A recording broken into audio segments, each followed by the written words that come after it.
Welcome back to Endoless Ironman, where all my mods are unranked and I'm completely and utterly alone. The goal?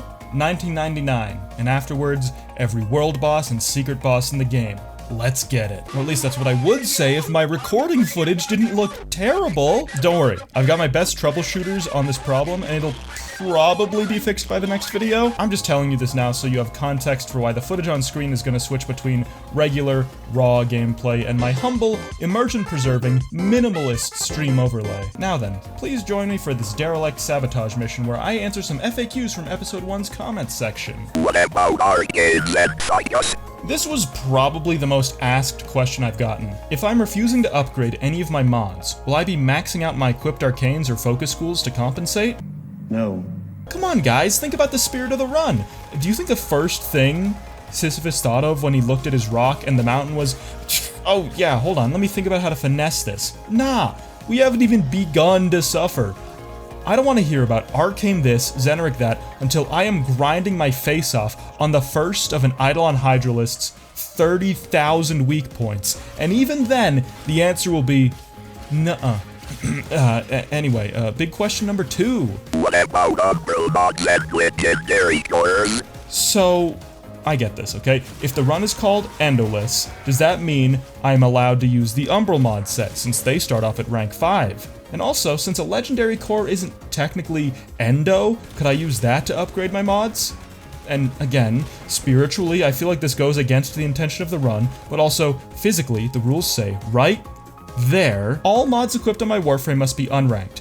I sort of get the confusion, given the name of the series and all, but I mean, you gotta understand. Warframe, but I can't equip any leveled mods even though I would have to acquire and upgrade said leveled mods to progress is not a good working series title. I think that's everything for now, but feel free to bait the engagement algorithm. I mean, feel free to put any other burning questions in the comments and I'll try to answer them in part 3. Oh yeah, also peep this clip where I somehow one-shot Venkratel with a slash dash. Welcome to the calm before there. No way was that. I still have no idea how this happened. Welcome to day 3. Big day of 3's coming up. 3 days of the challenge, mastery rank 3 acquired, 3 parts required to craft Rhino, and 3 runs to get them. 4 runs to 5. Okay, so it took a little bit, but we got all of Rhino's blueprints.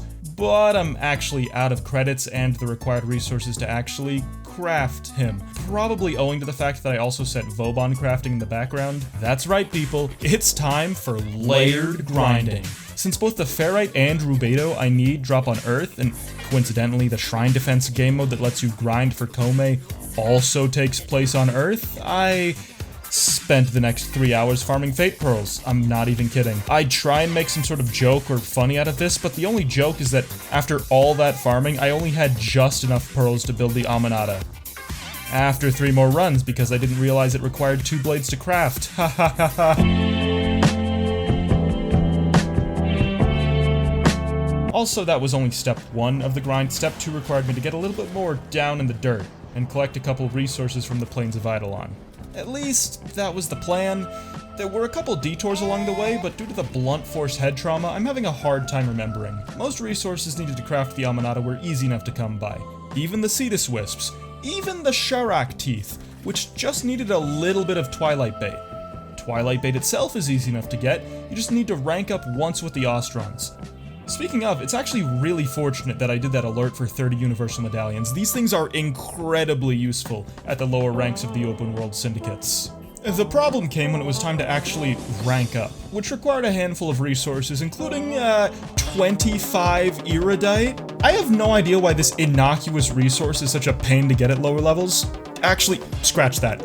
I do know. It's because it only spawns in these dumb-looking rock nodes far away from any actual points of interest on the plains of Eidolon, and when you actually do find one, it gives a measly 1 Iridite. I eventually found out that as you go into higher level areas and bounties, resource nodes drop more stuff, but as you know, for someone of my proclivities and power level, going to the far side of the plains of Eidolon comes with its own risks. Regardless, it doesn't matter. We got there in the end. Iridite exchanged for rank 1 Ostron standing, Twilight Bait acquired, several Sharak caught and butchered, time to craft. And in a couple days, we'll have 2 Warframes, and a new melee weapon that should hopefully give us a sizable power spike to our Endoless run. Time to ace some Junctions. Or not? Valkyr Spectre really has hands. Wait a minute. Wait, hold on, chill. Hold on.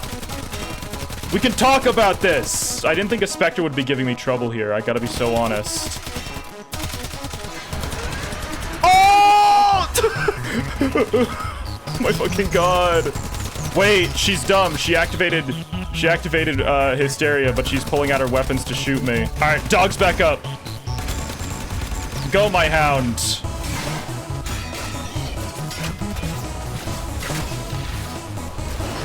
Yeah, there we go. But there's no problem you can't overcome with guts, heart, and a tamed beast capable of ripping through reinforced steel with their bare teeth. You'd think at this point I'd just start laser focusing on main story progression, but no. There's a tactical alert on the comms. Level 20 disruption for 3 Forma. Sans the Thumpers, the Demolishers that spawn to explode the hell out of your disruption conduits were the bulkiest enemies I've had to deal with yet. And the swarms of level 25 enemies also did not help matters. Fortunately, it's at this point that I was made aware of the main strength of the Artax, Taxon's weapon. 1 billion cold procs. You see, in exchange for having 5 measly damage, the Artax makes up for this with an insanely fast attack speed, as well as a 35% status chance. This meant that any enemy isolated against us was getting flash frozen in a matter of seconds, giving me the opening I needed to easily, if embarrassingly, whittle down the Demolisher's health. More credits and pre-built Forma acquired. Last bit of excitement for the day. I got a 3-hour affinity booster from the daily login tribute, and coincidentally, it was also a double affinity weekend. Seeing an opportunity that rarely comes around, I decided to take some time and do some melee power leveling. This is pretty easy actually.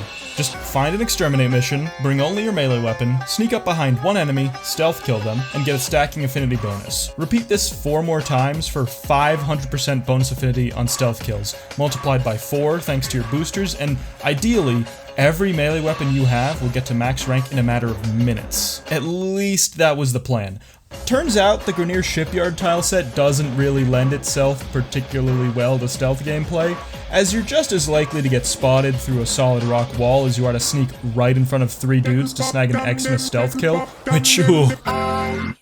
This was also a good opportunity to evaluate the effectiveness of all the melee weapons available to me. As expected for 2 weapons with low IPS damage and nothing else, the Skana and Mark I bow were, mid. The Mark I Firax fared slightly better with its faster attack speed and flow thanks to its equipped stance, but the stars of the show were the Fragor and Heat Sword, easily. The Fragor, being primarily an impact weapon, already had a damage bonus against standard Grineer, but with the addition of corrosive damage, it was one-tapping level 15 enemies. This confirmed my suspicions that building for enemy weaknesses was going to be a big help during this playthrough, so I should probably start looking into getting different weapons to deal with each faction. As for the Heat Sword, I'll admit, I was a hater for the first, decade and change of this thing's existence. A sword called Heat Sword that doesn't even have innate heat damage? What a joke! But at least for this run, the fact that every slam with this sword is guaranteed to set enemies on fire is incredible. I think guaranteed status is going to be one of the biggest boons to this run I can get, since literally anything will die eventually if you hit it with enough consecutive heat procs. And that wraps things up on part 2. Thanks again to everyone who showed up to watch the clown show live. Something you can do too. As this video goes live, I'll be streaming on my Twitch channel, link in the description, and continuing to write the epic tale of John Endo live.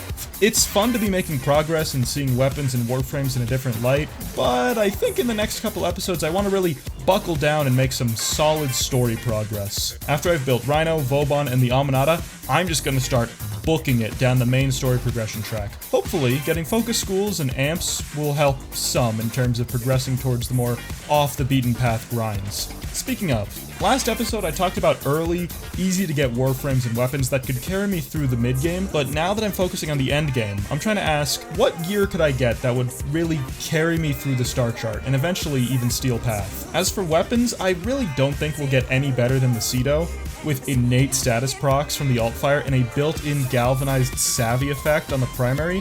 That gives us status effects and damage, 2 of the more difficult things to get in this run.